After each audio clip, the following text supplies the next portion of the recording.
Magandang umaga sa inyong lahat. Ang buhay ay isang napakahaba at napakalaking pelikula.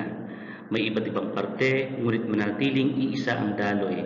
Ang Diyos ang direktor, ang mga tao sa paligid ay kapwa mo aktor, at ikaw ang nagsisilbing bida sa sarili mong kwento. Filipino 7, ikatlong markahan. Tayo ngayon ay nasa Module 5, elemento ng dulang pantelebisyon. Ang layunin natin para sa araw na ito, nasusuri ang mga elemento at mga sosyo-historical na konteksto ng napanood na dulang pantelebisyon. At para simulan ang ating aralin ngayong araw na ito, bigyan natin ng katuturan o ng kahulugan ang salitang dula. Ang dula ay sa ating module ay isang uri ng panitikan. Nahati ito sa ilang yugto na maraming tagpo. Layunin nitong itanghal ang mga tagpo sa isang tanghalan o entablado. Gaya ng ibang panitikan, ang karamihan sa mga dulang tinatanghal ay hango sa totoong pangyayari sa buhay, maliban lamang sa ilang dulang gawa ng malikhain at malayang kaisipan. Lahat ng itinatanghal na dula ay naayon sa isang nakasulat na script. Batay sa ating kahulugan ng dula na kababasa pa lamang, wari bang pinapakita nito na ang dula ay representasyon ng mga tunay na nangyayari sa buhay ng isang tao. Ngayon pa man, binabanggit dito na may mga pagkakataon na may mga paksa sa isang dula na medyo nililikha o nalilikha sa magitan ng malikot at malikhaing pag-iisip ng isang tao, ng isang manunulat. Gayunpaman, mahalaga ang script, mahalaga ang ginagampanan ng isang script sa isang dula. Ngayon, ang tanong, ano ba ang kahulugan ng script? Ang script ng isang dula ay script lamang at hindi dula. Ulitin ko, ang script ng isang dula ay script lamang at hindi dula. Sapagkat ang tunay na dula ay ang pinanonood sa isang tanghalan, pinaghahandaan, may batayan at binibigyang buhay ng mga tauhan. Ngunit iisa ang layunin ng mga mandudula, ang aliwin ang mga mamayang Pilipino at higit sa lahat, bigyang buhay ang mga pangyayari sa buhay nating mga Pilipino. Paliwanag natin yung unang bahagi ng ating kahulugan. Sinasabi rito na ang script ng isang dula ay script lamang at hindi dula. Alam natin na mahalaga ang ginagampanan ng script sa isang stage play o isang dula. Pero ang script ay hindi may tuturing na dula mismo. Alam natin script ay isang malaking importanteng elemento sa pagbuo ng isang epektibong dula. Pero nanatili lamang itong script at hindi matatawag na dula kung ito ay hindi itatanghal sa harap ng madla o sa harap ng maraming tao.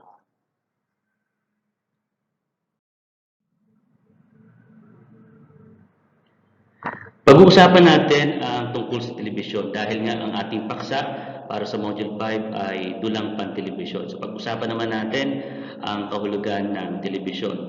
Ayon sa UP Diksionaryong Pilipino, ito raw ay sistema ng paghahatid ng mga hulagway o eksena sa magitan ng pagbabago ng sinag ng liwanag tungo sa elektronikong impulsona, muling binabago tungo sa sinag elektron ng tumatanggap na set upang lumitaw ang orihinal na screen nito o sistemang telekomunikasyon para sa pagpapahayag at pagtanggap ng mga gumagalaw ng mga larawan at tunog sa kalayuan. So kung makikita natin, kung tayo ay nakaranas ng manood ng mga dulang pangtanghalan, so nakikita natin sila nasa entablado.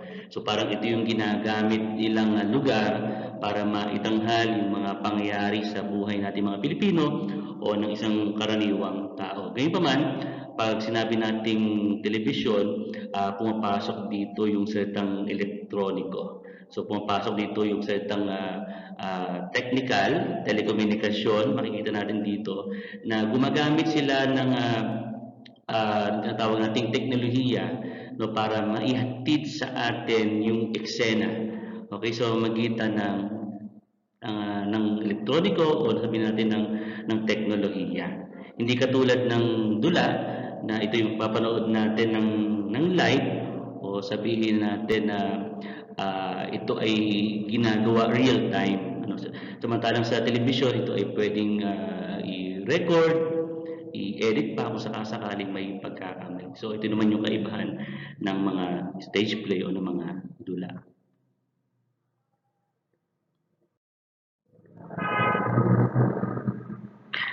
Pagsamahin natin yung kaninang tinalakay natin, yung tungkol sa dula at saka telebisyon. So, bigyan natin ng katuturan ang salitang dulang pantelebisyon. Ang dulang pantelebisyon ay tumutukoy sa mga programang palabas sa telebisyon o mga produksyon sa media.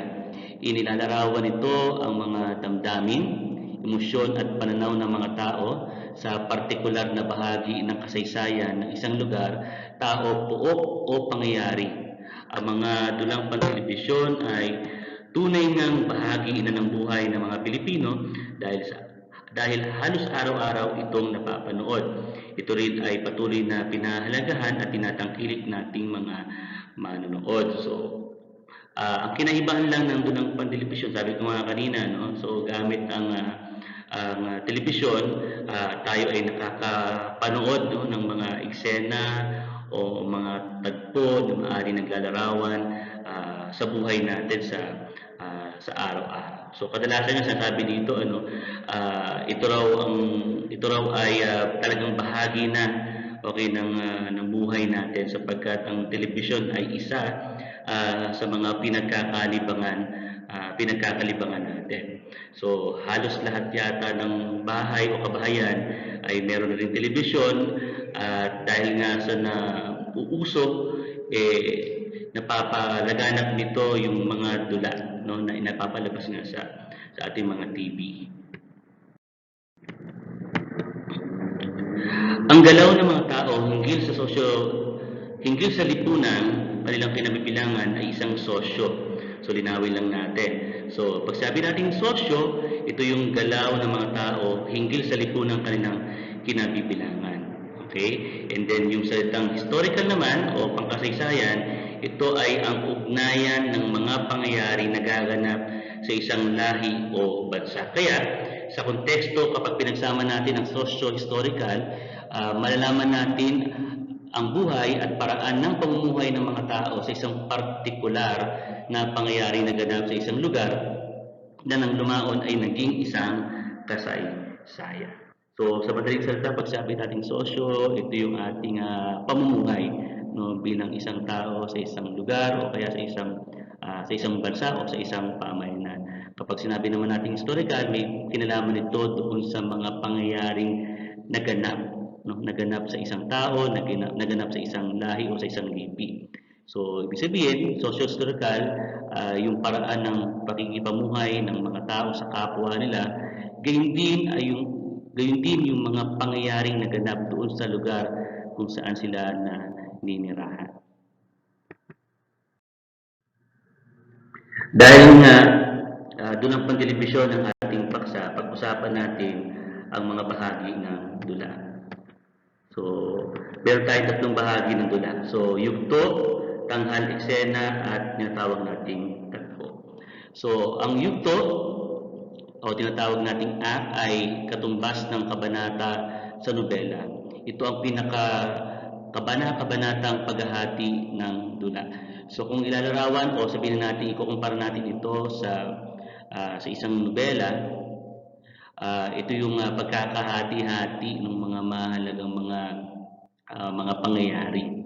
Kasi alam natin sa nobela may mga may mga kabanata din. So sa dula o sa dulang pantelebisyon may mga yugto tayong tinatawag.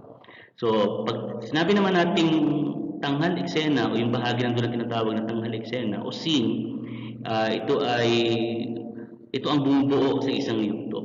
Ito ang bumubuo sa isang kabanata. Ito ay maaaring magbadya ng pagbabago sa tagpuang ayon sa kung saan gaganapin ang susunod na mga pangyayari. So ibig sabihin pwedeng magbago ng set, pwedeng magbago ng lugar, no, depende doon sa eksenang kinukuhaan ng camera. And then meron tayong bahagi ng dula tinatawag na tagpo o yung frame.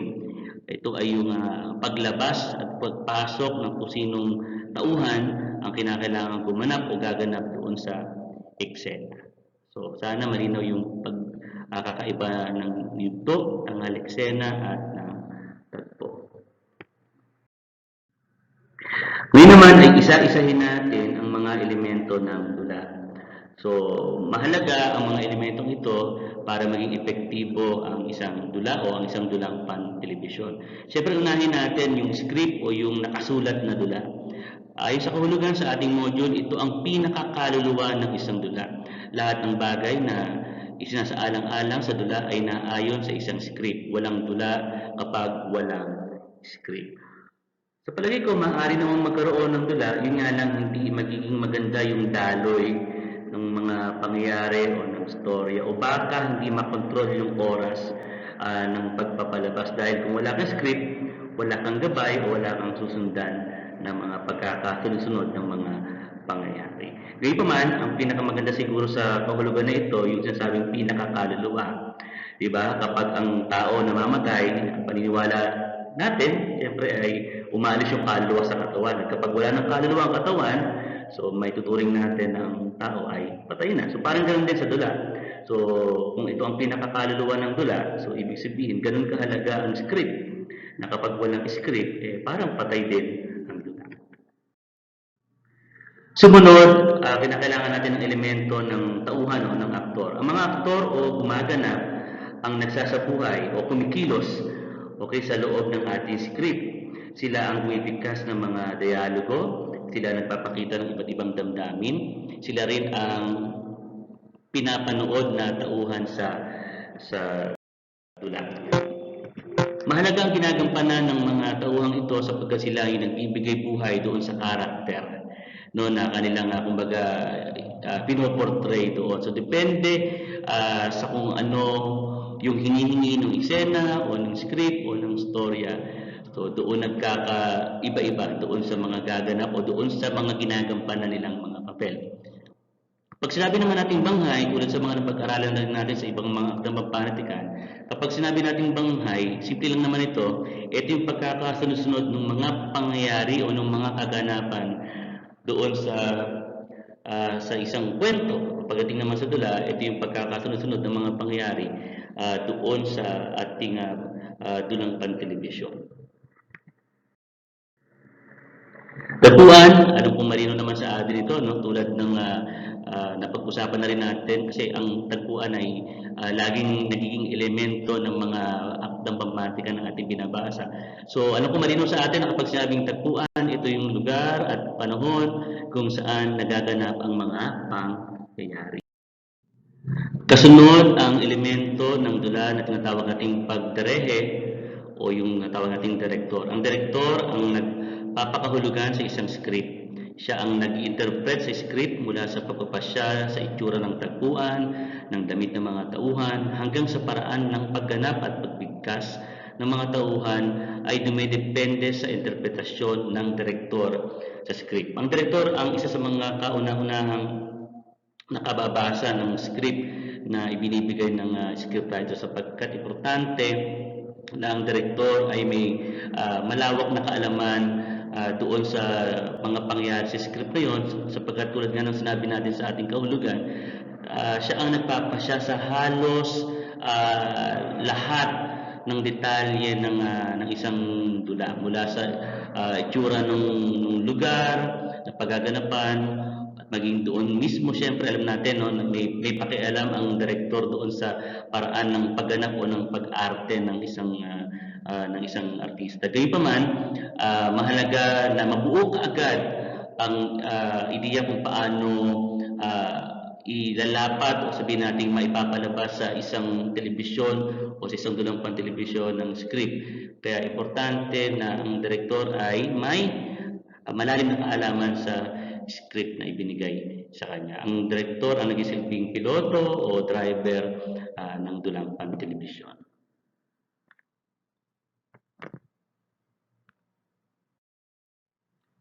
Sumunod ay ang manonood. So, hindi may tuturing na dula ang isang binansagang pagtatanghal o dula kung hindi ito napanood ng ibang tao. Hindi ito may tuturing na dula sapagkat ang layunin ng dula, tulad dun sa una nating pagbibigay ng kahulugan sa dula, kapag ito ay hindi na itanghal. Kapag ito ay hindi na itanghal, ito ay mananatiling script lamang. Ang script at dula ay magkaiba. Mahalaga ang manonood sapagkat sila yung tumatangkilik doon sa dulang pantelebisyon na ipinapalabas.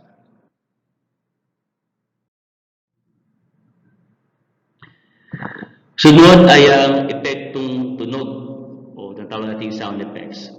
Ito ang inilalapat na musika upang makadagdag sa pagiging makatotohanan o realistiko ng mga pangyayari sa akda. Malaking ginagampanan ng tunog o ng sound effects sapagkat ito ang nagdadagdag ng damdamin kung anumang damdamin yung nais iparating sa mga eksena, lalo itong napapaigting kapag merong magandang sound effects o magandang tunog.